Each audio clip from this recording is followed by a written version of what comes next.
Om Swastiastu. Assalamualaikum warahmatullahi wabarakatuh. Shalom, nama budaya. Salam harmoni. Halo, perkenalkan nama saya Prilly Sari Brutarian dengan NIM 2014091007 dari Prodi Pendidikan Sosiologi. Terima kasih. Halo, perkenalkan nama saya Komaris Nandiyani dengan NIM 2014 09 1011 dari Program Studi Pendidikan Sosiologi. Halo, perkenalkan nama saya Putu Bineko dan Putra dengan NIM 2014 091020. Saya dari Prodi Pendidikan Sosiologi. Halo, perkenalkan nama saya Sionaria Berpurba dengan NIM 2014 091032 dari Prodi Pendidikan Sosiologi. Di sini kami dari kelompok 2E akan mempresentasikan mengenai konsep dasar bahan ajar.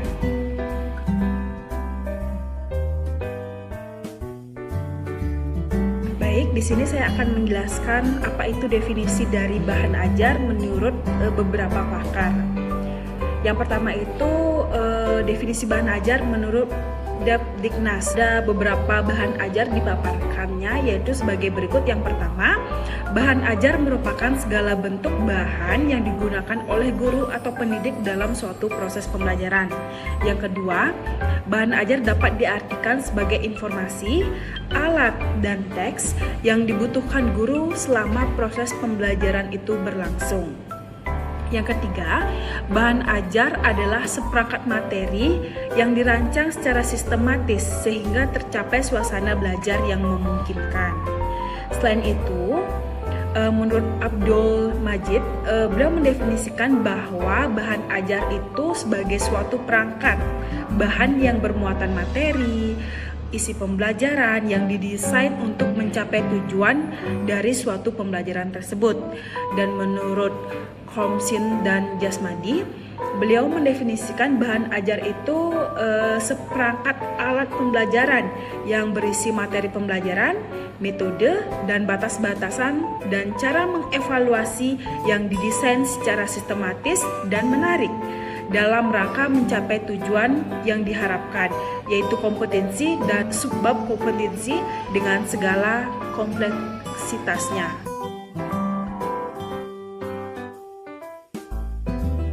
Baik, di sini saya akan melanjutkan materi.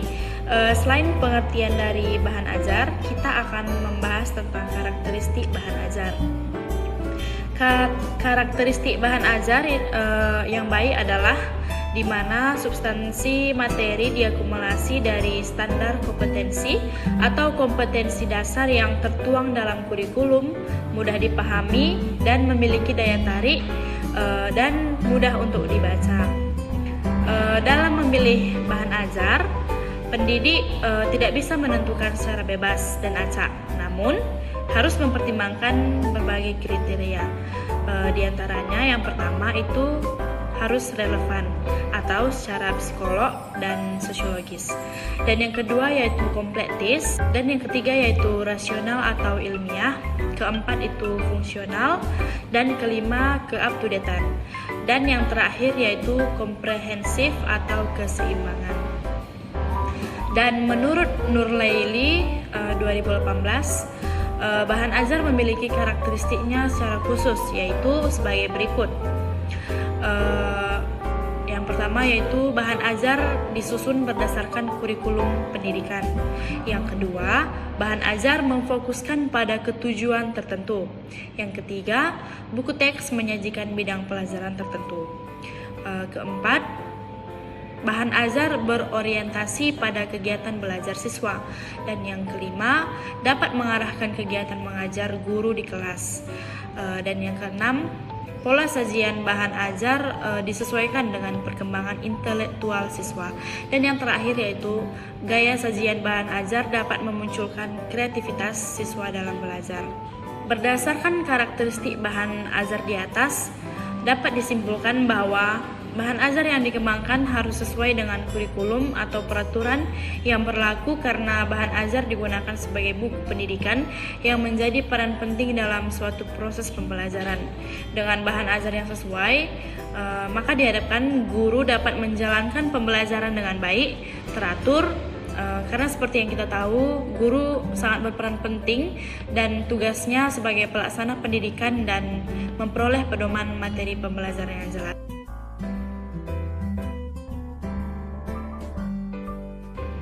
Baik, selanjutnya itu peran bahan ajar.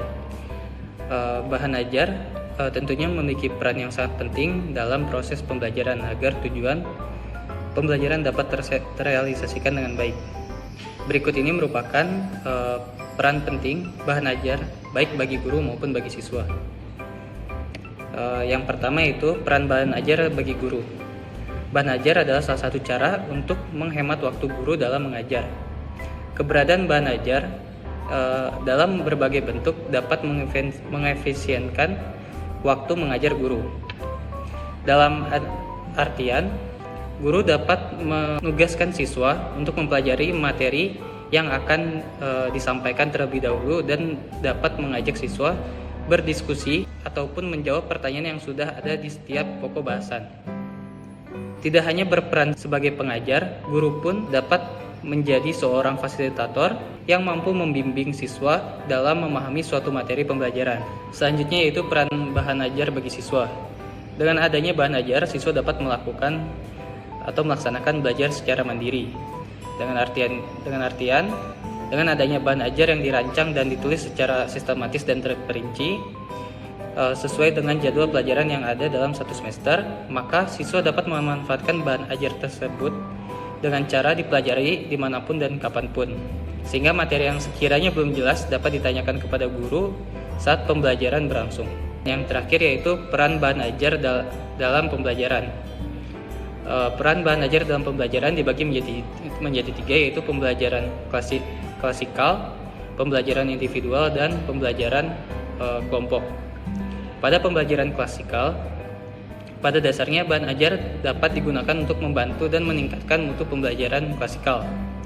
Menurut Ellington dan Reis pada tahun 1997 menyatakan terdapat beberapa pemanfaatan bahan ajar dalam proses pembelajaran klasikal, yaitu bahan ajar dapat digunakan sebagai bahan utama yang tidak dapat dipisahkan dari buku.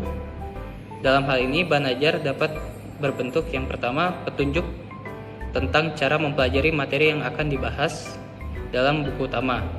Yang kedua yaitu arahan dari guru kepada siswa untuk mencatat penjelasan lebih terperinci dari materi yang dibahas dalam buku utama.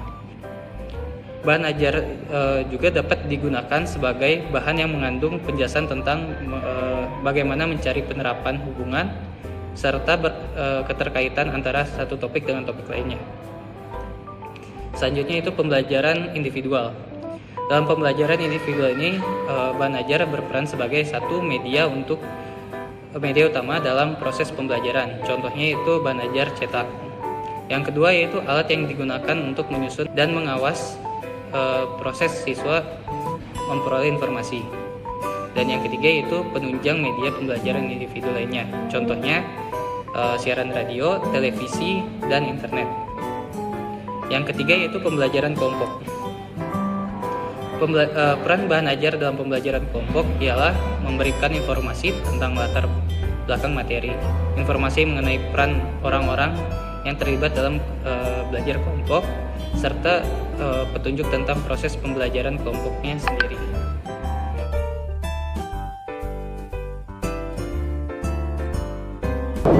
Oke, selanjutnya saya akan menjelaskan mengenai jenis-jenis bahan ajar. Terdapat beberapa jenis dari bahan ajar seperti modul, lembar kerja, dan juga tayangan. Nah, yang pertama yang akan saya jelaskan yaitu modul. Dalam dunia pengajaran, modul diartikan sebagai suatu unit yang lengkap, berdiri sendiri dan terdiri atas suatu rangkaian kegiatan belajar dalam mencapai sejumlah tujuan yang dirumuskan secara khusus dan jelas. Nah, modul ini sejenis satuan kegiatan belajar yang terencana dan didesain oleh guru guna membantu peserta didik di dalam mencapai suatu tujuan dalam pembelajaran. Modul merupakan paket belajar mandiri yang meliputi serangkaian pengalaman belajar yang direncanakan untuk peserta didik dan dirancang secara sistematis untuk membantu peserta didik dalam mencapai tujuan belajarnya. Nah, tujuan dari bahan ajar modul ini sendiri adalah yang pertama, memperjelas dan memudahkan dalam menyajikan pesan yang akan tersampaikan kepada peserta didik. Yang kedua, dapat mengatasi keterbatasan waktu dan juga ruang bagi peserta didik maupun juga bagi pendidik. Yang ketiga yaitu digunakan dengan tepat dan juga bervariasi. Misalnya dalam meningkatkan motivasi dan gairah belajar bagi peserta didik, memotivasi peserta didik untuk dapat melakukan pembelajaran mandiri dan juga memiliki kemampuan dalam menggunakan media belajar secara langsung. Nah, yang terakhir yaitu mendorong peserta didik untuk melakukan evaluasi mandiri dengan hasil belajar yang dilakukannya. Yang kedua ada lembar kerja ataupun lembar kerja peserta didik atau sering kita singkat dengan LKS. Lembar kerja peserta didik ini merupakan suatu bahan ajar yang berupa lembaran kerja kegiatan belajar untuk peserta didik. Nah, lembar kerja siswa ini berisi petunjuk kegiatan belajar, uraian pokok mengenai materi, tujuan kegiatan, alat dan bahan yang diperlukan dalam kegiatan pembelajaran, dan juga langkah-langkah dalam pengerjaan suatu kegiatan pembelajaran. Di samping itu, lembar kerja siswa juga memuat soal-soal latihan seperti pilihan objektif, melengkapi jawaban singkat, dan juga soal uraian. Lembar kerja siswa sendiri merupakan bahan ajar yang memfokuskan terhadap pengembangan soal-soal serta latihan bagi peserta didik. Dan yang terakhir yaitu tayangan. Tayangan merupakan salah satu bahan ajar yang dapat meningkatkan minat belajar dan pemahaman peserta didik terhadap suatu materi yang disampaikan lewat tayangan, misalnya saja melalui video. Tayangan dapat menjadi bahan ajar yang efektif karena tayangan ini seperti yang kita tahu juga dapat meminimalisir tingkat kebosanan bagi peserta didik dalam melaksanakan proses pembelajaran yang sedang berlangsung.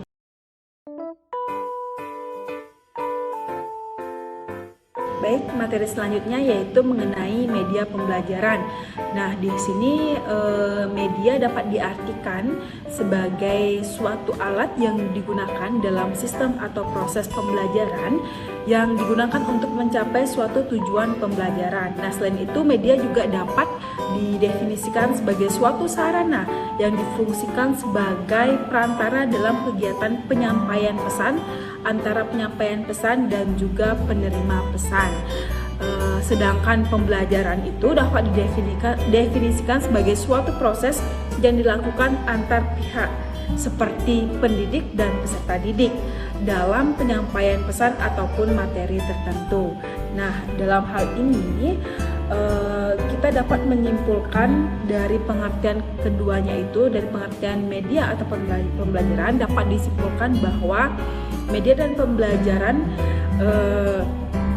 merupakan suatu hal yang dapat berupa alat ataupun bahan yang dapat digunakan sebagai perantara berkomunikasi dalam sebuah proses pembelajaran yang dilakukan antara peserta didik maupun pendidik.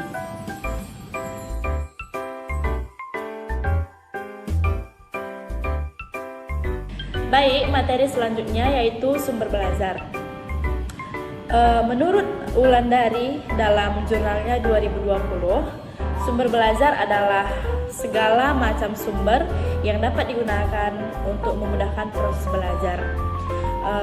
Yang seperti kita tahu, sumber belajar yang dimaksud bisa berupa data, orang, metode, media, dan tempat berlangsungnya pembelajaran yang digunakan oleh peserta didik demi memudahkan dalam belajar. Jadi sumber belajar tidak hanya ditemukan dalam lingkup sekolah, tetapi di luar sekolah juga terdapat sumber belajar yang dimanfaatkan dan diterapkan dalam pembelajaran. Selain itu, guru juga sebagai sumber belajar di sekolah. Biasanya guru menyusun sumber belajar seperti video pembelajaran untuk menunjang pembelajaran.